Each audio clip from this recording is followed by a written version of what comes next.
Episode 1 শুরু হয় season 1-এ ছোট একটা রিক্যাপ দিয়ে। ন্যারেটর রিমাইন্ড করে দিয়ে লোকজন ম্যাশের ম্যাজিক না থাকার ব্যাপারে সন্দেহ করছে। প্রেজেন্টে ফিন ম্যাশকে বলে যে সে লেমন আর ডট মিলেই সবাইকে সামহাও বোঝাতে পেরেছিল যে ম্যাশ ম্যাজিক পারে। কিন্তু তখনই এক স্টুডেন্ট এসে আবার জিজ্ঞেস করে, ম্যাশ, তুমি কি সত্যিই ম্যাজিক ইউজ করতে পারো? ম্যাশ বলে, হ্যাঁ, বাট ছেলেটা বিশ্বাস করে না। ফিন ম্যাশকে নিয়ে চলে যেতে চায়, কিন্তু স্টুডেন্ট বলে কাভার করলে ফিন প্রবলেমে পড়বে। ঠিক তখনই ল্যান্স এসে গ্র্যাভিটি ম্যাজিক দিয়ে ছেলেটাকে থামিয়ে দিয়ে। পরে ডট আর লেমনও আসে। সবাই মিলে ল্যাং ডর্মের ওপর জয়ের পার্টি করতে যায়। ফিন শক হয়ে যায় দেখে এবেল আর অ্যাবেসও এসেছে। এবেল বলে সে বন্ধুতে আসেনি, শুধু এসেছে মাত্র। এরপর ম্যাশের ইনোসেন্ট আচরণ, লেমনের রিয়াকশনস আর অ্যাবেসের অকওয়ার্ড মোমেন্ট সব মিলে ফানি সিন হয়। ফিন ল্যান্সকে জিজ্ঞেস করে সে গ্রুপ থেকে আলাদা হওয়ার পর কোথায় ছিল। ল্যান্স বলে সে ল্যাং ডর্মের একটা মেম্বারকে হারানোর পর কিছু ডেঞ্জারাস ক্রিমিনালসের সামনে পড়ে। এবেস পরে ম্যাশকে বলে যে ইনোসেন্ট জিরো নামের এক বড় ক্রাইম গ্রুপ ম্যাশের পেছনে লেগেছে। ইবেল ইনোসেন্ট জিরোর সাহায্য নিয়ে স্পেশাল পাওয়ার পেয়েছিল, তাই ম্যাশকে এখন কেয়ারফুল থাকতে হবে। এইদিকে এপিসোডের শুরুতে যে স্টুডেন্ট ম্যাশের ম্যাজিক ধরতে চাইছিল সে ডর্মের বাইরে লুকিয়ে প্রুফ খুঁজছিল, কিন্তু এবেল আর ফিন হঠাৎ ফিরে আসায় সে দ্রুত পালিয়ে যায়। ম্যাশ পরে একটা আউলের মাধ্যমে ব্যুরো অফ ম্যাজিকের চিঠি পায়। সেখানে গেলে ডিভাইন ভিশনারি রোয়ো ম্যাশকে বলে যে ম্যাজিক ওয়ার্ল্ড-এ রুল ফলো করা খুব ইম্পর্ট্যান্ট। এরপর রোয়ো ম্যাশকে বলে টাচ না করে ক্যান্ডেল জ্বালাতে। ম্যাশ তার ওয়ান্ড মাটিতে খুব স্পিডে ঘষে জ্বালিয়ে ফেলে। ম্যাশ প্রমিস করে যে সে সবাইকে নিজের শক্তি দিয়ে বিশ্বাস করাবে। মাস বেরোতে কিছু ডিভাইন ভিশনারি তাকে স্টপ করে। তাদের একজন বলে মাসকে তার ক্রাইমের জন্য মারা উচিত, কিন্তু হঠাৎ ইনোসেন্ট জিরোর একজন সেই ভিশনারি লিডারের বডি কন্ট্রোল করে নেয়। সে বলে মাস তাদের জন্য খুব ইম্পর্ট্যান্ট। হোস্টের শরীরে তারা প্যারাসাইট বসিয়েছে এটাও দেখায়। মাস ওয়ার্নিং না শুনেই ব্রুট ফোর্স দিয়ে প্যারাসাইট বের করে ফেলে। সবাই শক হয়ে যায়। মাস যেতে চাইলে অর্টার তাকে বলে ইউ মাস্ট ডাই। মাস রিফিউজ করে। তখন রিও অর্টারকে থামিয়ে দেয়, আর ঠিক তখনই ওয়ালবার্গ আর রেন এসে পৌঁছায়। এপিসোড 1 এখানে শেষ। নেক্সট এপিসোডে টেনশন আরও বাড়বে। এপিসোড 2 শুরু হয় অর্টারের রাগ দিয়ে। সে সরাসরি ওয়ালবার্গকে বলে দিয়েছে ম্যাশ তার ল্যাক ম্যাজিক আইডেন্টিটি লুকিয়ে রেখেছে, তাই তাকে এখনই পানিশ করতে হবে। কিন্তু ওয়ালবার্গ এই সিদ্ধান্তে রাজি নয়।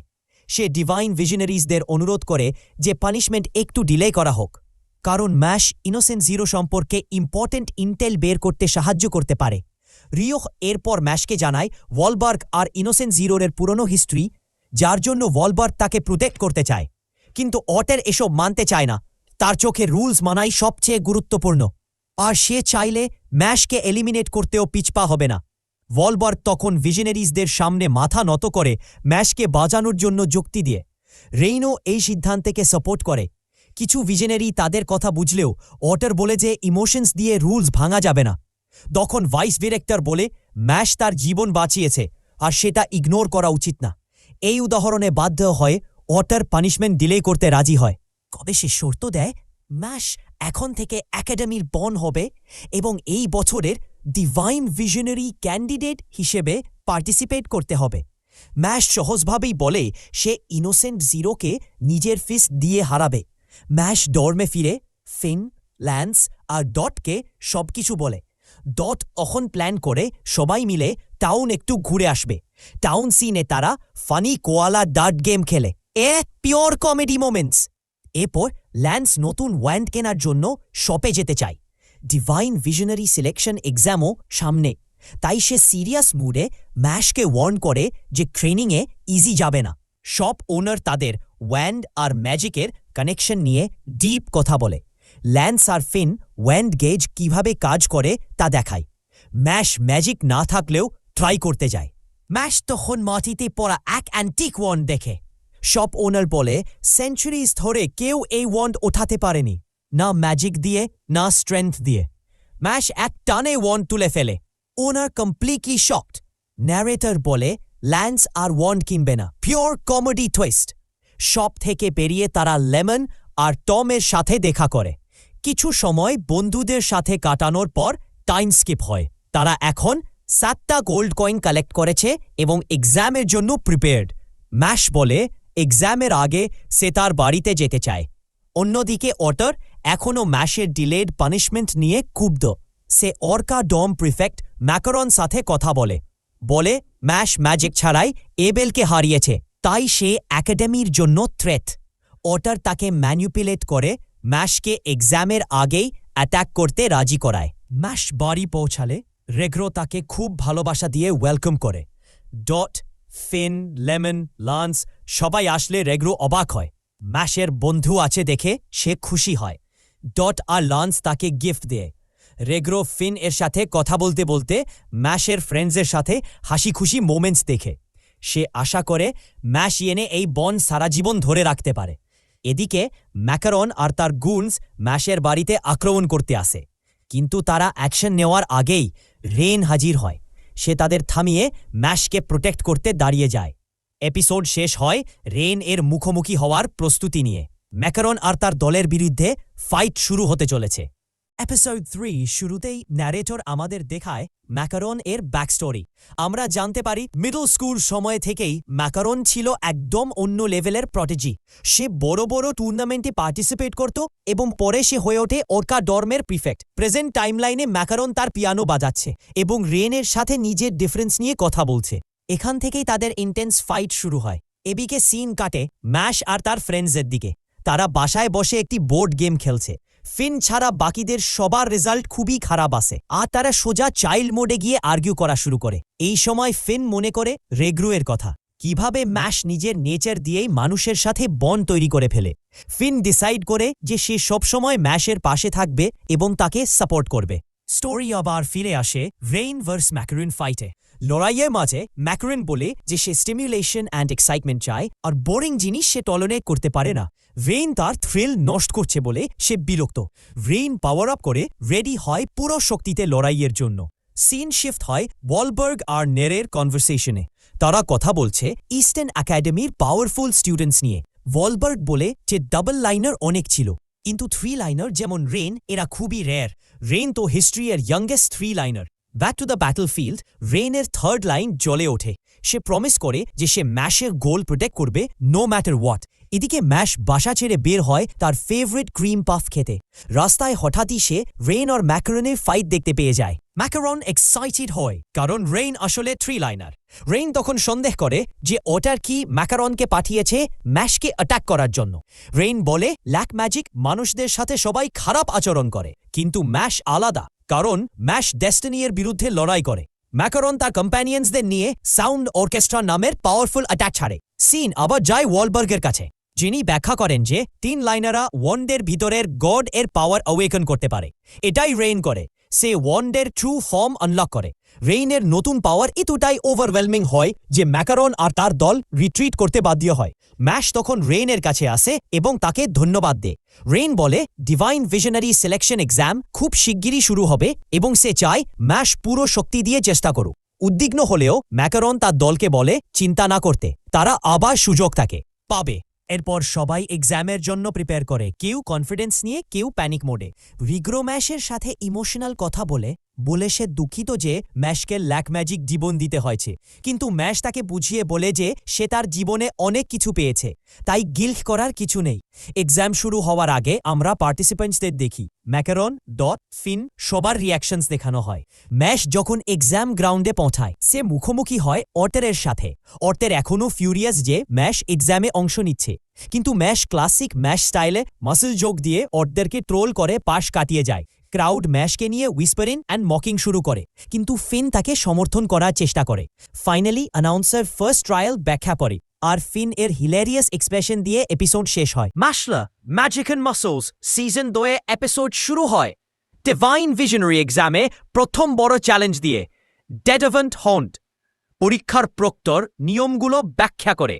প্রতিযোগীদের চারদিকে ছড়িয়ে থাকা চাবিগুলো খুঁজে বের করতে হবে, আর একে সাথে এড়িয়ে চলতে হবে 3টি ভয়ঙ্কর ডেডভেন্টকে। এরা ম্যাজিক ইমিউন, মানে কোনো জাদুই কাজ করবে না, আর একবার কেটে দিলে সঙ্গে সঙ্গে পরীক্ষার বাইরে।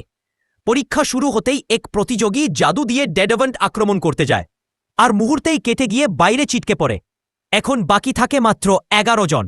চারদিকে ভয় আর দৌড়াদৌড়ি, কিন্তু ম্যাশ একটু ভয় পায় না। সে নিজের খালি শক্তি দিয়ে ডেডভেন্টকে আঘাত করে, যা দেখে সবাই হতভম্ব। কিন্তু উত্তেজনা বেশিক্ষণ থাকে না। ডেডভেন্ট মুহূর্তেই সেরে ওঠে, কারণ তারা ফ্যান্টম। ম্যাশও বুঝে যায় শুধু পেশি দিয়ে এই কাজটা একটানে হবে না। ম্যাশ চাবি খোঁজার জন্যে পালাতে থাকে। ঠিক তখনই হাজির হয় ম্যাক্স, যে শ্রিঙ্কিং স্পেল ব্যবহার করে ম্যাশকে বিপদ থেকে বাঁচায়। পরে দুজনই স্বাভাবিক আকারে ফিরে আসে, ম্যাশ ধন্যবাদ দিয়ে আর ম্যাক্স প্রস্তাব দিয়ে একসাথে কাজ করার। ম্যাশ সাথে সাথে রাজি হয়ে যায়। দুজনে ডেডারভেন্টকে অনুসরণ করতে থাকে, কারণ সাধারণত ডেডারভেন্টের কাছাকাছি চাবি থাকে। পথে ম্যাশ একটা অদ্ভুত ব্যাগের মতো জিনিস ছুঁয়ে ফেলে, আর সেটা বেলুনের মতো ফেপে উঠে বিরক্তিকর শব্দ করতে শুরু করে।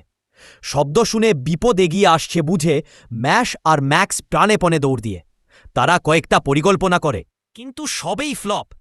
শেষমেশ ম্যাক্সের রিসাইজিং ম্যাজিক আর ম্যাশের অদ্ভুত এয়ার ব্রেক ড্যান্স মিলিয়ে তারা ব্যাগটা ফাটাতে সক্ষম হয়, আর সেখান থেকে পায় চাবি। ম্যাশ চাবিটা ম্যাক্সকে দিতে চাইলেও ম্যাক্স বলে ম্যাশই এটা রাখুক, সে নিজে আরেকটা চাবি খুঁজে নেবে। ম্যাশ এগিয়ে যায়।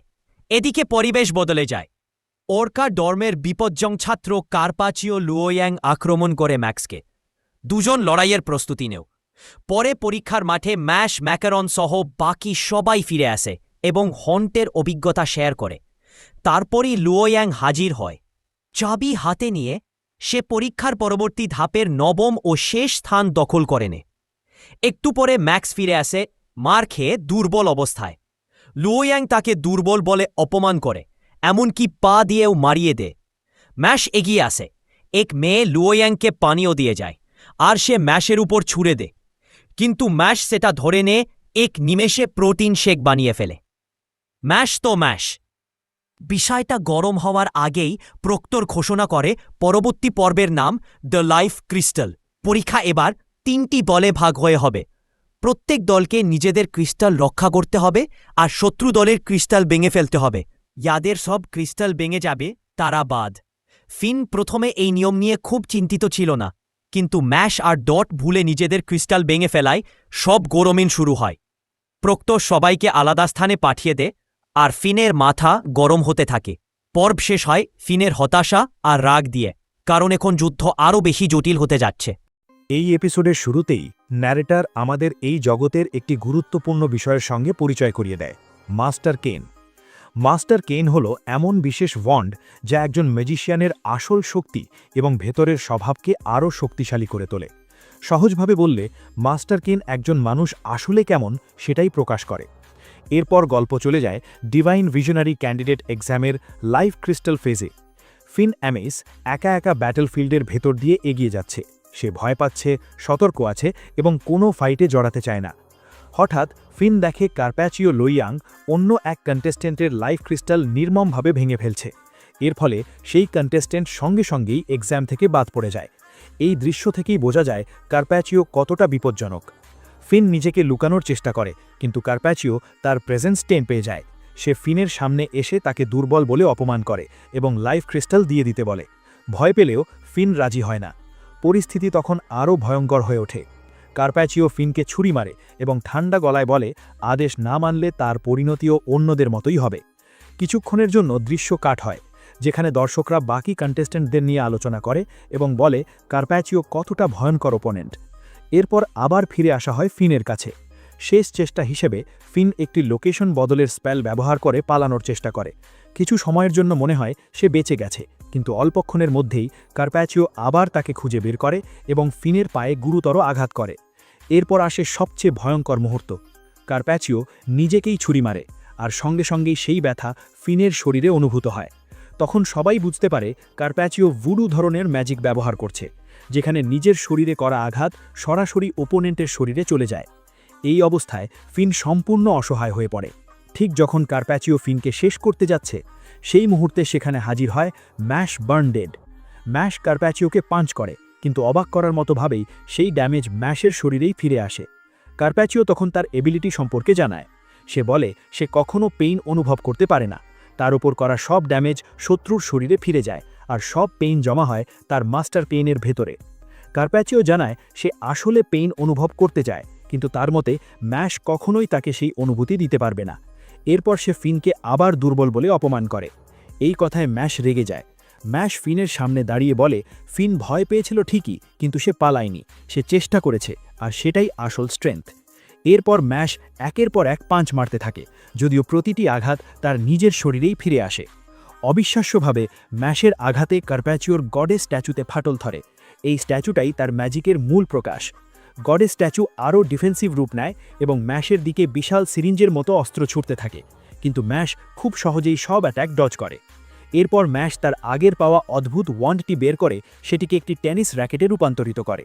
একটি আয়রন বল ব্যবহার করে ম্যাশ স্ট্যাচুর ফাটল ধরা জায়গায় বারবার আঘাত করতে থাকে, যেন সে টেনিস খেলছে। শেষ পর্যন্ত এক শক্তিশালী আঘাতে ম্যাশ গডেস স্ট্যাচু ধ্বংস করে এবং কার্প্যাচিওকে আনকনশাস করে ফেলে।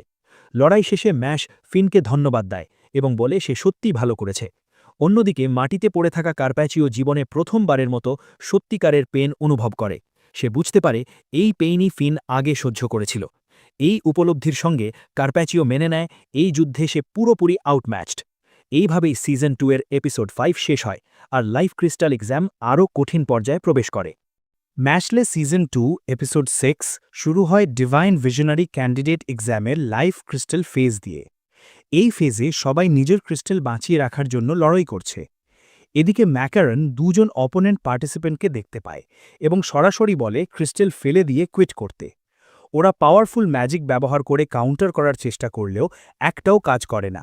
এক মুহূর্তেই ম্যাকারন তাদের ক্রিস্টাল ধরে ক্রাশ করে দেয়। এই সিনেই ক্লিয়ার হয়ে যায় ম্যাকারন মোটেও নর্মাল মেজ না। ঠিক তখনই অ্যানাউন্সার ঘোষণা করে লাইফ ক্রিস্টাল ফেজ এক্সপেক্টেডের আগেই শেষ, কারণ একটা পুরো টিম এক্সাম থেকে ড্রপ আউট করেছে। ডট আর ম্যাশ মোমেন্টারিলি সেলিব্রেট করলেও ম্যাশ হঠাৎ কিছু একটা ভুল অনুভব করে। অডিয়েন্স, ওয়ালবার্গ আর ম্যাকারন সবাই জানে নেক্সট ফেজ হবে ব্রুটাল। শুধু ম্যাশ সব কিছুকে সারপ্রাইজিংলি সিম্পলভাবে নেয়। এরপর ম্যাশ আর ম্যাকারনের মাঝে একটা ইয়ারি কনফ্রন্টেশন হয়। তারপর সিন শিফট হয় ওয়ালবার্গ আর ম্যাজিক ট্যালেন্ট অ্যাডমিনিস্ট্রেশনের হেড ক্যালডো এর কথোপকথনে। ওরা ম্যাশ আর ম্যাকারনকে নেক্সট ডিভাইন ভিশনারি হওয়ার পটেনশিয়াল ক্যান্ডিডেট হিসেবে ডিসকাস করে। ক্যালডো বুঝতে পারে ওয়ালবার্গ ম্যাশের প্রতি সফট কর্নার রাখে, কিন্তু ক্যালডো নিজে ম্যাশ নিয়ে ডাউটফুল। অন্যদিকে ম্যাকারনের এক কমরেড রিভেঞ্জ নিতে চায়। সে ম্যাশের ড্রিঙ্কে ল্যাক্সেটিভ মেশানোর প্রপোজাল দেয়। এই কথা শুনে ম্যাকারন ফিউরিয়াস হয়ে যায়। সে ক্লিয়ারলি বলে কোনো ডার্টি ট্রিক সে টলারেট করবে না। ম্যাকারন অটারের প্রেজেন্স সেন্স করে এবং তাকেও ওয়ার্নিং দেয় ইন্টারফিয়ার না করতে। অটার শান্তভাবে বলে যতক্ষণ ম্যাকারন ম্যাশকে ডিফিট করে সে ইনভলভড হবে না। এরপর কমেডিক পার্ট শুরু হয়। ম্যাশ নিজের ট্রেনিং রুটিন নিয়ে নিজেকেই ইন্টারভিউ দিচ্ছে। ফিন পুরো ব্যাপারটা দেখে কমপ্লিটলি কনফিউজড, আর লেমন একই কাজ শুরু করলে সিচুয়েশন আরও অকওয়ার্ড হয়ে যায়। ঠিক তখনই ক্যালডো এন্ট্রি নেয়। সে ম্যাশকে একটা গেম খেলতে বলে। ম্যাশ ইনিশিয়ালি রিফিউজ করে এবং ডট প্রাউডলি ম্যাশের পাশে দাঁড়ায়। ক্যালডো বলে ম্যাশ যদি তাকে অ্যাকনলেজ না করে তাহলে ডিভাইন ভিশনারি হওয়াই ইম্পসিবল। এই কথা শুনে ম্যাশ ফাইনালি এগ্রি করে। ক্যালডো ঘোষণা করে গেমের নাম ইউ লুক ইউ লুজ, কিন্তু টুইস্ট হলো এটা ক্যালডো ভার্সন। সে ম্যাশের চারপাশে ম্যাজিক সার্কেল সামন করে এবং রুলস এক্সপ্লেন করে। গেম শুরু হয়। ম্যাশ ইমপ্রেসিভ পারফরম্যান্স দেখালেও শেষ পর্যন্ত সে রং ডিরেকশনে তাকিয়ে ফেলে। টেকনিক্যালি ম্যাশ লুজ করে, কিন্তু ক্যালডো আনএক্সপেক্টেডলি এটাকে ড্র ডিক্লেয়ার করে। তবে ওয়ার্নিং দেয় ম্যাকারনকে ডিফিট করা ম্যাশের জন্য এক্সট্রিমলি হার্ড হবে। ক্যালডো চলে যাওয়ার সময় ম্যাশের মোটিভেশন নিয়ে ডিপলি থিঙ্ক করে। সে সিক্রেটলি হোপ করে ম্যাশ যেন ডিভাইন ভিশনারি লেভেলে পৌঁছতে পারে। তারপর অ্যানাউন্সার ফাইনাল ফেজ অ্যানাউন্স করে এখন 1-on-1 ব্যাটল হবে। অপোনেন্টকে আইদার গিভ আপ করাতে হবে না হলে unconscious. First match Mash Burnedead versus Macaron. ফাইটের আগে দুজন ফুড ব্রেক নেয়। ম্যাশ ম্যাকারনের শ্রিম্প আর টার্টার সস অবসেশন দেখে কনফিউজড হয়ে যায়। ফাইট শুরু হতেই Macaron massive magic ball attack দিয়ে ম্যাশকে ওয়ালের দিকে ছুড়ে মারে। স্মোক ক্লিয়ার হওয়ার পর সবাই দেখে ম্যাশ ওয়ালে নেই। সাডেনলি ম্যাশ ম্যাকারনের পিছনে অ্যাপিয়ার করে এবং তাকে ধরে ফেলে। সে ইউজ করে স্পাইন ম্যাজিক হেলফল। অডিয়েন্স শক হয়ে যায়, কিন্তু ফিন এক্সপ্লেন করে ম্যাশ আসলে ওয়ালে কোলাইড করেনি, সে অ্যাটাক হোল্ড করে ব্যাকওয়ার্ড রান করেছিল। স্মোক ক্লিয়ার হলে দেখা যায় ম্যাকারন আনহার্মড। সে কামলি বলে, ফাইট তো এখন শুরু হয়েছে। এপিসোড শেষ হয় ম্যাশ আর ম্যাকারনের ইন্টেন্স স্টেয়ার ডাউন দিয়ে। আজকের এপিসোড শুরু হয় একেবারে ভয়ঙ্কর একটি সিন দিয়ে। আকাশের মধ্যে দিয়ে উড়ে আসছে ইনোসেন্ট জিরো, তার সাথে রয়েছে এক ঝাঁক ড্র্যাগন। জিরো খুব এক্সাইটেড, কারণ সে অবশেষে ম্যাশ বার্নডেডের সাথে দেখা করতে যাচ্ছে। এরপর স্টোরি আবার ফিরে যায় আগের এপিসোডের ফাইটে। ম্যাশ তার হেল ফর টেকনিক ব্যবহার করে ম্যাকারনের ওপর, কিন্তু সবাই অবাক হয়ে দেখে ম্যাকারন ঠিকই উঠে দাঁড়ায়। এই অ্যাটাক তার উপর তেমন কোনো প্রভাবই ফেলে না। ম্যাকারন কিছু সার্কাস্টিক কথা বলে ম্যাশকে, তারপর ফাইট আবার শুরু হয়। কিন্তু হঠাৎ করেই ম্যাকারন বুঝে যায় ম্যাশ এখনও পুরো শক্তি ব্যবহার করছে না। সে একজন স্টুডেন্টকে বলে ম্যাশের ক্লোকের ভেতরে লুকানো ক্রিম পাফটাকে কেড়ে নিতে। ক্রিম পাফটা চলে যাওয়ার পর ম্যাশ আর ম্যাকারন আবার মুখোমুখি হয়। এবার ম্যাকারন ব্যবহার করে তার মিউজিক থিমড ফিস্ট ম্যাজিক। এই ম্যাজিক ম্যাশের ইয়ারড্রাম ড্যামেজ করতে শুরু করে। ম্যাকারন বলে শুধু পাঞ্চ দিয়ে তার ম্যাজিক ভাঙা যাবে না। একটার পর একটা সাউন্ড বেসড অ্যাট্যাক ম্যাশের উপর পড়তে থাকে। এরপর ম্যাকারন বিশাল এক অর্কেস্ট্রা সামান করে। পুরো ব্যাটেলফিল্ড জুড়ে এক বিশাল শকওয়েভ ছড়িয়ে পড়ে। চারদিকে শুধু ধুলো আর ধ্বংস। ধুলো সরে যাওয়ার পর ম্যাকারন দেখে ম্যাশ কোথাও নেই। ঠিক তখনই ম্যাশ নিচ থেকে উঠে এসে ম্যাকারনকে টেনে মাটির নিচে ঢুকিয়ে দেয়। ফিন এক্সপ্লেন করে কিভাবে ম্যাশ ডিগিং করে অর্কেস্ট্রা অ্যাট্যাক এড়িয়ে গেছে। মাটির মধ্যে আটকে থাকা ম্যাকারনকে ম্যাশ একেবারে ফুটবলের মতো কিক করে। এরপর তার ওপর লাফিয়ে উঠে একের পর এক পাঞ্চ। শেষে ম্যাশ দূরে সরে যায়। ম্যাকারন তখন তার ট্রু ফর্মে ট্রান্সফর্ম করে। ম্যাশ অবাক হয়ে যায়, তার কাছে এই ট্রান্সফরমেশনটা খুবই অদ্ভুত লাগে। এইদিকে অন্যদিকে রিও জানতে পারে ইনোসেন্ট জিরো আবার মুভ করছে। সে সিকিউরিটি ফোর্সেসকে অ্যালার্ট করতে বলে এবং অটার আর কাল্ডোকে ইস্টার্নে পাঠাতে বলে টাইম বাই করার জন্য। আবার ফিরে আসি ম্যাশ আর ম্যাকারনের ফাইটে। ম্যাকারন হঠাৎ টেলিপোর্ট করে ম্যাশের কাছে এসে তার কানে ফিসফিস করে। এই সাউন্ড ম্যাশকে মাটিতে ফেলে দেয়। পুরো অডিয়েন্স শকড। ম্যাশ আবার ট্রিক করে কাউন্টার অ্যাটাক করতে যায়, কিন্তু ম্যাকারন ফিঙ্গার স্ন্যাপ করে টেলিপোর্ট হয়ে যায়। আবার স্ন্যাপ, আবার কিক। ম্যাকারন বলে এই ফর্মে সে নিজেই সাউন্ড হয়ে গেছে। কাল্ডো বলে ম্যাশ যদি হিট করতে চায় তাহলে তাকে সাউন্ডের থেকেও ফাস্টার হতে হবে। ঠিক যখনই মনে হয় ম্যাশ হেরে যাবে, তখন সে সাউন্ড ট্রান্সফারের প্রপার্টি ব্যবহার করে অ্যাটাক ডজ করে। ম্যাকারন আবার ফিঙ্গার স্ন্যাপ করতে যায়, কিন্তু সে দেখে তার আঙুলের টার্টার সস। ম্যাশ এই সুযোগে একটা পাওয়ারফুল ল্যারিয়েট মারে। ম্যাকারন উঠে দাঁড়িয়ে ম্যাশকে ওয়ার্দি অপোনেন্ট বলে। এরপর সামন করে ডেথ গং। সে বলে 1 মিনিটের মধ্যে এটা বাজবে। যদি বাজে তাহলে ম্যাশ শেষ। এটা থামাতে হলে ম্যাশকে ম্যাকারনের ওয়ান্ড কেড়ে নিতে হবে। টাইম কমতে থাকে। ম্যাশ ধরতে পারছে না ম্যাকারনকে। শেষ 10 সেকেন্ডে ম্যাশ পুরো ল্যান্ডমাস তুলে ছুঁড়ে মারে। ম্যাকারন ডিস্ট্রাকশনের মধ্যে ম্যাশ সেই ল্যান্ডমাস ভেঙে সামনে চলে আসে। এখন ম্যাকারন শুধু ডানে বা বাঁয়ে মুভ করতে পারে। শেষ পর্যন্ত ম্যাশ তার পিঙ্কি ফিঙ্গার ধরে ফেলে। একসাথে ওয়ান্ড কেড়ে নিয়ে ভেঙে দেয়। ডেথ গং ডিসঅ্যাপিয়ার হয়ে যায়। ম্যাকারন হেরে যাওয়া মেনে নেয়। ম্যাশ উইন করে। ঠিক তখনই সিনে আসে ইনোসেন্ট জিরো আর তার মিনিয়ন্স। জিরো টাইম স্টপ করে ম্যাশের সামনে আসে এবং শকিং ট্রুথ রিভিল করে। ম্যাশ হলো তার ছেলে। এই রেভেলেশনের পর ওয়ালবার্গ সামনে আসে। জিরো আর ওয়ালবার্গ একে অপরের মুখোমুখি দাঁড়ায়। একটা এপিক ব্যাটেল আসছে। এপিসোড এখানেই শেষ।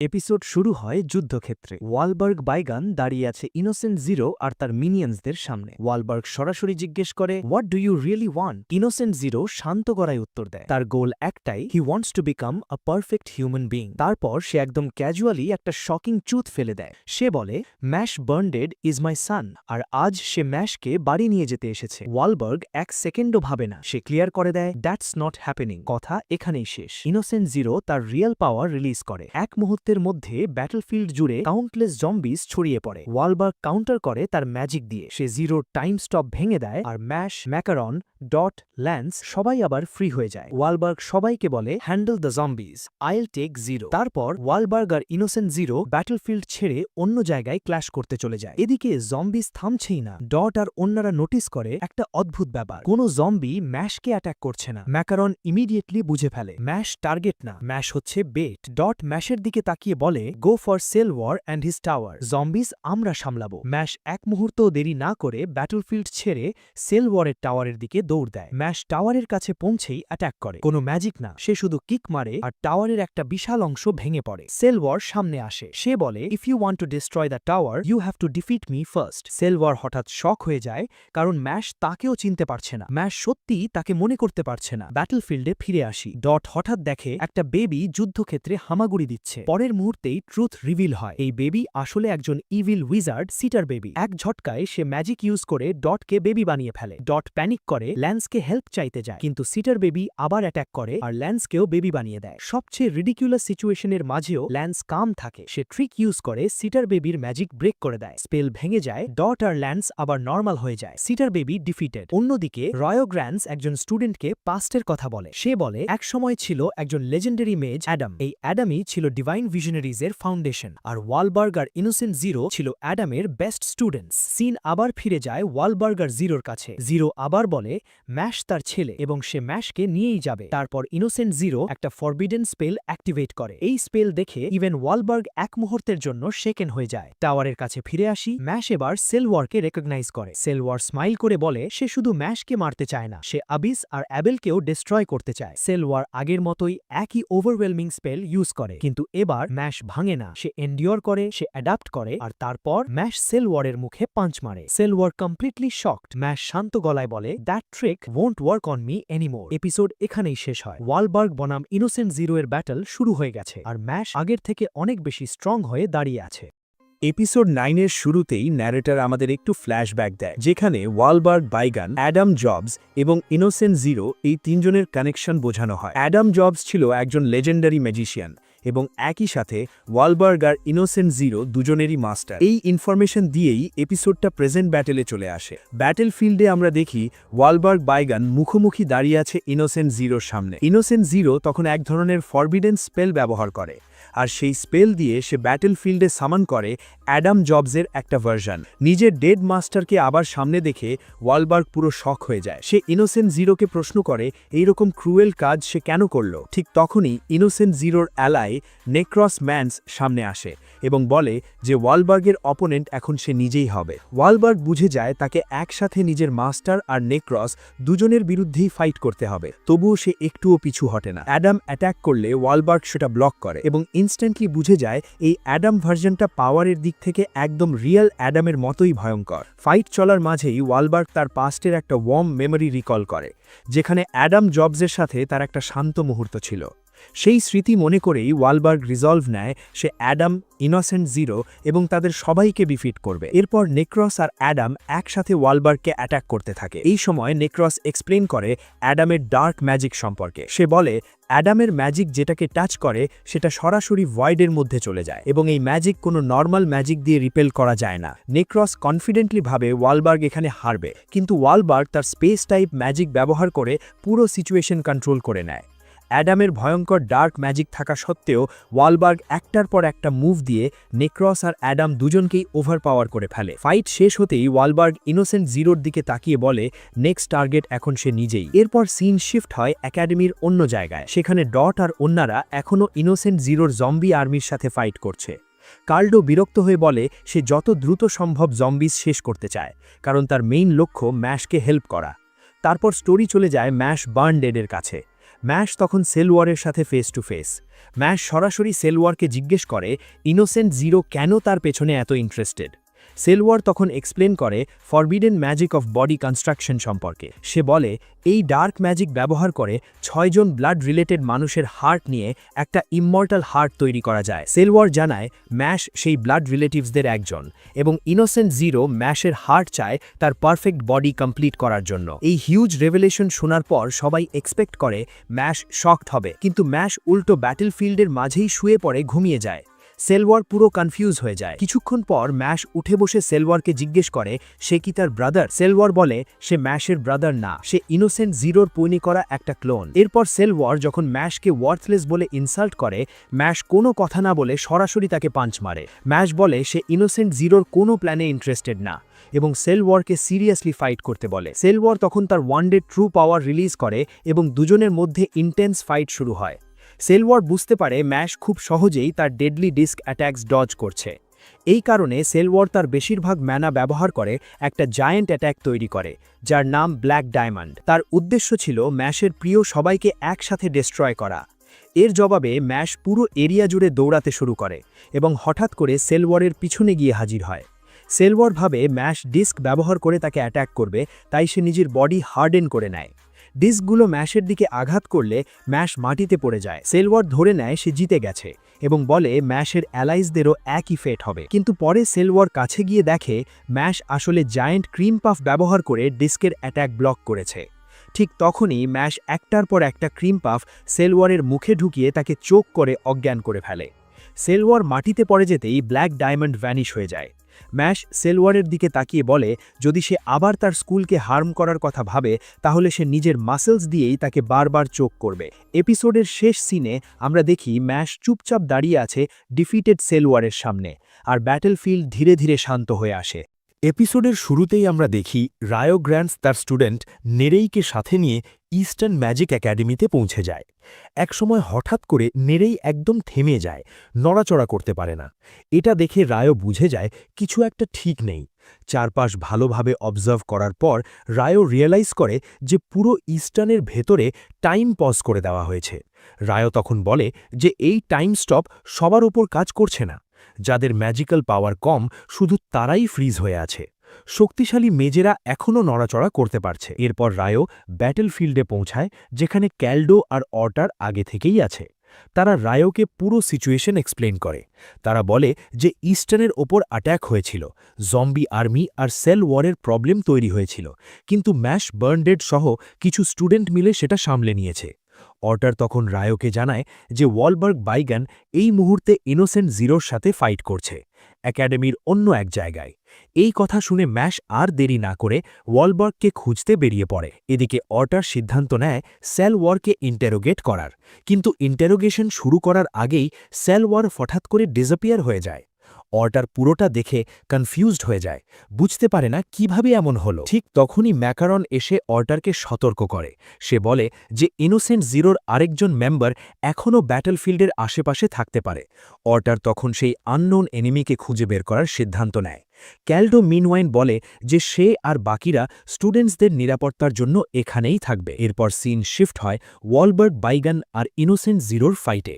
ইনোসেন্ট জিরো খুব এক্সাইটেড হয়ে ওয়ালবার্গের স্পেশাল ম্যাজিক দেখতে থাকে। সে ওপেনলি বলে যে এত পাওয়ারফুল স্পেস ম্যাজিক সে অনেক দিন পর দেখছে। দুজনের মধ্যে ইন্টেন্স ব্যাটল শুরু হয়।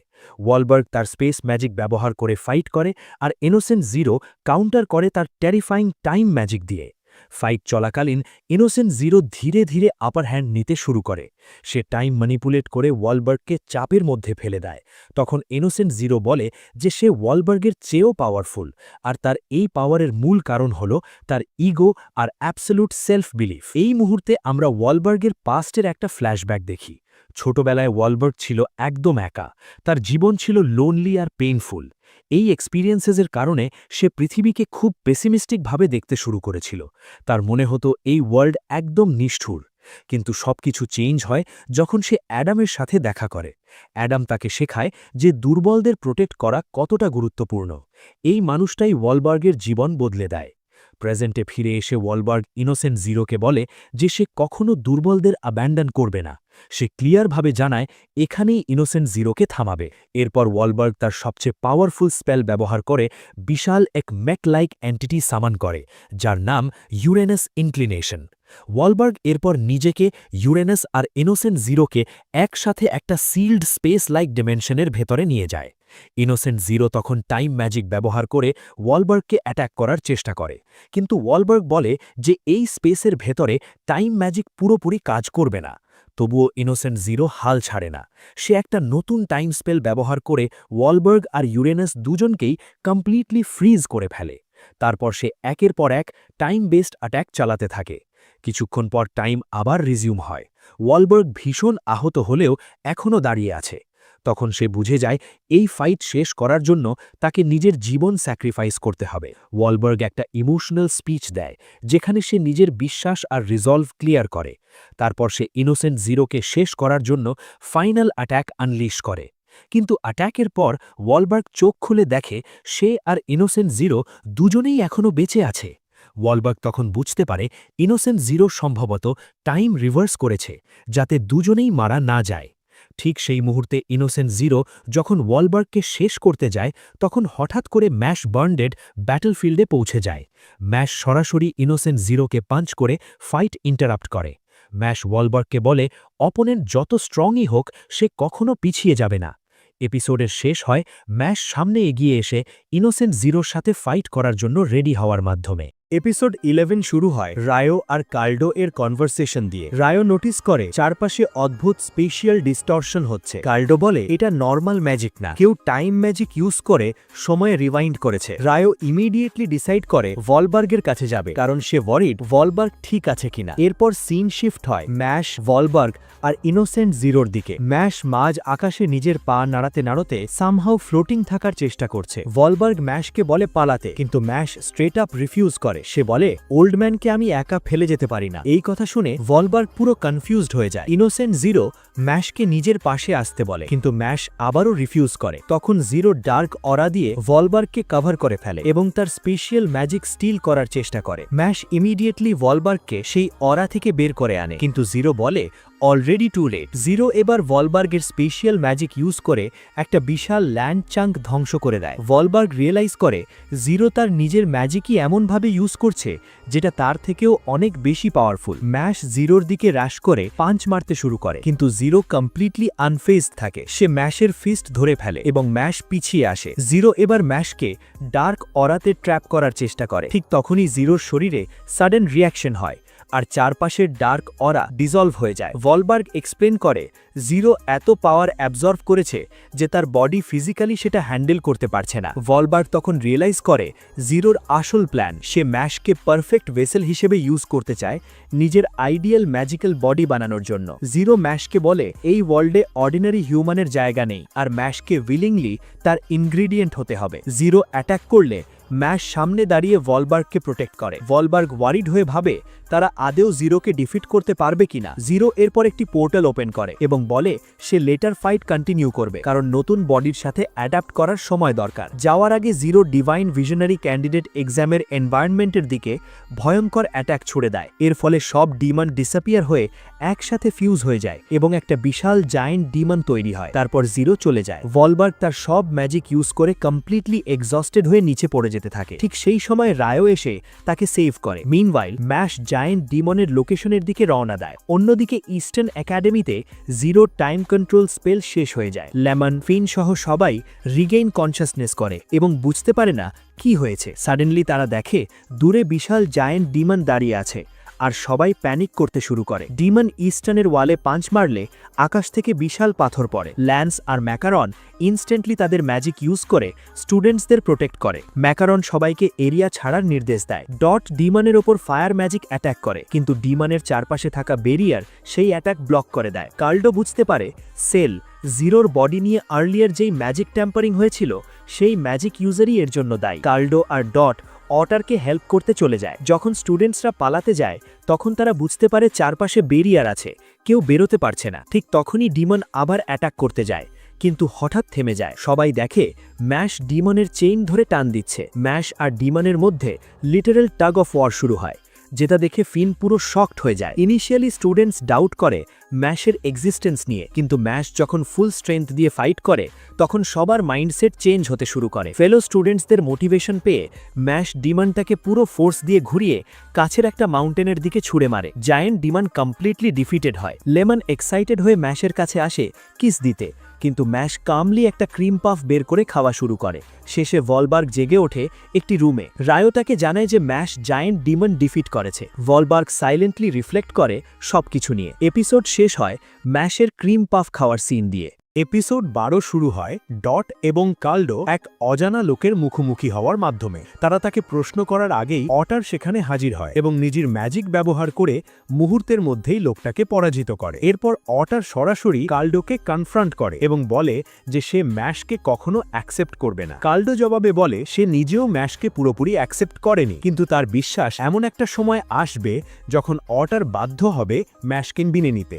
এরপর সিন কাট হয় ইস্টার্ন ম্যাজিক একাডেমিতে। করতে। ন্যারেটর জানায় ইনোসেন্ট জিরোর একাডেমি আক্রমণের পর কয়েকদিন কেটে গেছে। এই আক্রমণের খবর এখন পুরো বিশ্বে ছড়িয়ে পড়েছে। পাবলিককে জানানো হয়েছে যে ডিভাইন ভিশনারিজ ইনোসেন্ট জিরোকে তাড়িয়ে দিয়েছে, কিন্তু বাস্তবে সবাই জানে না আসল সত্যটা। এই পরিস্থিতি সামাল দিতে ব্যুরো অব ম্যাজিক সিকিউরিটি আরও শক্ত করে এবং ইনফরমেশন কঠোরভাবে কন্ট্রোল করতে শুরু করে। আর এই সব কিছুর মাঝেই ম্যাশ এবং তার বন্ধুরা সিদ্ধান্ত নেয় একটু রিল্যাক্স করার, তাই তারা বিচে ঘুরতে যায়। বিচে ফিন একটু আনইজি ফিল করে। সে ভাবে এত বড় ঘটনার পর এভাবে এনজয় করা ঠিক হচ্ছে কিনা, কিন্তু ম্যাশ আর ডট বলে এখন একটু ফান করা দরকার। ম্যাশ আর ডট সমুদ্রে নেমে প্লে করতে থাকে। অন্যদিকে ফিন ল্যান্স আর লেমনের সাথে কথা বলে। তারা আলোচনা করে ম্যাশ আর ইনোসেন্ট জিরোর সম্পর্ক এবং এখন যেহেতু সবাই জানে ম্যাশ হলো জিরোর ছেলে, ভবিষ্যতে তার কি হবে। হঠাৎ করে ওয়ালবার্গ সেখানে আসে। ফিন আর অন্যরা অবাক হয়ে যায় কেন সে বিচে এসেছে। ওয়ালবার্গ ক্যাজুয়ালি বলে সে শুধু ওয়েদার এনজয় করতে এসেছে। এরপর সে সিরিয়াস হয়ে ম্যাশকে বলে ইনোসেন্ট জিরোকে ডিফিট না করা পর্যন্ত ম্যাশ কখনো ট্রু পিস পাবে না। ওয়ালবার্গ আরও জানায় ইনোসেন্ট জিরো এখন ভয়ঙ্কর শক্তিশালী এবং তার 5 জন ভাই আছে যারা তার সমান বা তার থেকেও শক্তিশালী। তবুও ওয়ালবার্গ বিশ্বাস করে ম্যাশ তার স্ট্রেংথ আর স্পিরিট দিয়ে তাদের সবাইকে হারাতে পারবে। ম্যাশ দৃঢ়ভাবে বলে সে তার পথে আসা সব এনিমিকে ডিফিট করবে এবং তার বন্ধুদের সাথে গ্র্যাজুয়েট করবে। তখন ল্যান্স ম্যাশকে মনে করিয়ে দেয় এন্ড অফ সেমেস্টার এক্সামের কথা, যেগুলো পাশ না করলে ডিভাইন ভিশনারি ক্যান্ডিডেট ফাইনাল এক্সামে যাওয়া যাবে না। এই কথা শুনেই ম্যাশ প্যানিক করে যায়। এরপর গল্প আবার ইস্টার্ন ম্যাজিক একাডেমিতে ফিরে আসে। রেগ্রো আর ব্র্যাডের একটা ছোট্ট সিন দেখানোর পর ম্যাশের গ্রুপ এক্সাম প্রিপারেশন শুরু করে। লেমন জানায় তারা ম্যাশকে একটা মক এক্সাম দিয়েছে। ম্যাশ সেই এক্সামে খুব খারাপ করে এবং পুরোপুরি নার্ভাস হয়ে পড়ে। ডট বলে সে ম্যাশকে পড়াতে সাহায্য করতে পারে। এরপর ল্যান্স, লেমন সবাই মিলে ম্যাশকে পড়ানো শুরু করে। ম্যাজিক্যাল ম্যাথমেটিক্স, ম্যাজিক্যাল লিঙ্গুইস্টিক্স সহ নানা সাবজেক্ট। ম্যাশ এত ইনফরমেশন একসাথে নিতে গিয়ে ওভারওয়েলমড হয়ে যায়। ল্যান্স তাকে বলে যদি এই এক্সামগুলোতে ফেল করে তাহলে তাকে একাডেমি থেকে এক্সপেল করা হবে। ম্যাশ পড়তে বসে, কিন্তু চাপ সহ্য করতে না পেরে হঠাৎ করে ক্লাসরুমের জানালা দিয়ে লাফ দিয়ে পালিয়ে যায়। ল্যান্স অন্যদের থামিয়ে বলে যে নিজে পড়তে চায় না, তাকে পড়ানো বোরিং। কিন্তু ফিন ল্যান্সের কথা না শুনে ম্যাশকে খুঁজতে যায়। সে ম্যাশকে মাটির নিচে লুকিয়ে থাকতে দেখে। ফিন অবাক হয় এবং ম্যাশকে বলে পড়াশুনো থেকে পালালে কিচ্ছু হবে না। ফিনের কথায় ম্যাশ সাহস পায় এবং আবার ক্লাসরুমে ফিরে আসে। সে ল্যান্স, ডট আর লেমনের কাছে ক্ষমা চায় এবং বলে সে সত্যিই পড়তে চায়। এরপর একটি মন্টেজ দেখানো হয় যেখানে সবাই মিলে ম্যাশকে কঠোরভাবে পড়াচ্ছে। এরপর আসে এক্সাম ডে। ম্যাশ নিজের সর্বোচ্চ চেষ্টা করে এক্সাম দেয়। এক্সাম শেষ হবার পর লেমন আর অন্যরা তাকে কমফোর্ট করে। ম্যাশ বারবার বলে সে সবার সাথে একসাথে গ্র্যাজুয়েট করতে চায়। তখন তার টিচার তাকে ডাকেন। টিচার তার একাডেমিক দুর্বলতাগুলো স্পষ্টভাবে বলে এবং এক্সাম পেপার তার হাতে দেয়। ম্যাশ দেখে সে পাশ করেছে। টিচার জানায় ম্যাশ এক্সেপশনাল রেজাল্ট করেনি, কিন্তু সে জানে ম্যাশ প্রয়োজন হলে এফোর্ট দিতে পারে। ম্যাশের বন্ধুরা খুশি হয়ে যায়। ম্যাশ ক্যাজুয়ালি বলে এক্সাম সহজ ছিল। এতে ডট রেগে যায় এবং তাকে অ্যারোগেন্ট আচরণের জন্য বকা দেয়। হঠাৎ করে টম ক্লাসরুমে ঢুকে বারবার বলতে থাকে ব্যাম্বুয়েট। ল্যান্স আর ডট তার কথা ট্রান্সলেট করে, জানায় নিউজ পেপারে ছাপা হয়েছে ইস্টার্ন ম্যাজিক একাডেমিতে একজন ল্যাক ম্যাজিক পড়ছে। এই খবর শুনে অ্যাংরি ক্রাউড একাডেমির দিকে আসছে। বাইরে লেমন ক্রাউডের সামনে দাঁড়িয়ে ম্যাশকে ডিফেন্ড করে। সে বলে কাউকে তার ম্যাজিক না থাকায় বিচার উচিত না। ক্রাউড লেমনকে আউটসাইডার বলে ডিসমিস করে। লেমন জোর দিয়ে বলে সে আউটসাইডার না এবং হঠাৎ ঘোষণা করে যে সে ম্যাশের ওয়াইফ। এতে সবাই শকড হয়ে যায়। ডট সানগ্লাসেস পরে বেরিয়ে আসে এবং নিজেকে ম্যাশের এজেন্ট বলে পরিচয় দেয়। সে ম্যাশের নামে লেখা একটি লেটার পড়ে শোনায়, কিন্তু শেষে মিডল ফিঙ্গার দেখিয়ে ক্রাউডকে আরও অ্যাংরি করে তোলে। ক্রাউড পাথর ছোড়া শুরু করে। একটি পাথর লেমনের দিকে আসতেই ম্যাশ এগিয়ে যেতে চায়, কিন্তু ল্যান্স তাকে থামিয়ে বলে সহ্য করতে। লেমন বলে ম্যাশকে শাস্তি দিলে সে নিজেও সেই শাস্তি নেবে। সে ম্যাশের সাথে তার প্রথম দেখা এবং ম্যাশের কাইন্ডনেসের কথা মনে করে ক্রাউডকে বোঝানোর চেষ্টা করে, কিন্তু একজন লোক অন্যদের উস্কে দিয়ে আবার পাথর ছোড়াতে বলে। ঠিক তখনই ম্যাশ বাইরে বেরিয়ে আসে এবং সব পাথর হাতে ধরে ফেলে। ক্রাউডের একজন সর্সারার প্রিজন ওয়াল স্পেল ব্যবহার করে ম্যাশকে আটকে দেয়। ম্যাশ সহজেই সেটা ভেঙে ফেলে এবং উল্টো সেই সর্সারারকেই প্রিজন ওয়ালের ভিতরে আটকে দেয়। এরপর ম্যাশ ক্রাউডকে জানায় সে ম্যাজিক রেলমের সেরা হবে এবং প্রমাণ করবে যে ল্যাক ম্যাজিক হয়েও কেউ স্ট্রংগেস্ট হতে পারে। ওয়ালবার্গ সেখানে এসে ক্রাউডের কাছে পরিস্থিতির জন্য ক্ষমা চায়। সে বলে ম্যাশের ভবিষ্যৎ ডিভাইন ভিশনারি ক্যান্ডিডেট এক্সামের পর ঠিক করা হবে এবং সবাইকে ধৈর্য ধরতে বলে। এরপর ওয়ালবার্গ ম্যাশকে বলে এমন সময় আসবে যখন সে একা থাকবে, কিন্তু আজ সে প্রমাণ করেছে তার বন্ধুরা অসাধারণ। ম্যাশ আকাশের দিকে তাকিয়ে প্রতিজ্ঞা করে সে ডিভাইন ভিশনারি হবে। ওয়ালবার্গ তাকে সতর্ক করে দেয় যদি সে ফেল করে তাহলে যারা ম্যাশকে ডিফেন্ড করেছে তাদের ক্রিমিনাল বানানো হবে। ম্যাশ সেই চ্যালেঞ্জ অ্যাকসেপ্ট করে। ন্যারেটরের শেষ কথার পর ম্যাশ দর্শকদের দিকে তাকিয়ে বলে তার পথে যে আসবে সে নিজের মুঠি দিয়েই তাকে থামিয়ে দেবে। এভাবেই ম্যাশলে ম্যাজিক অ্যান্ড মাসলস সিজন 2 শেষ হয়।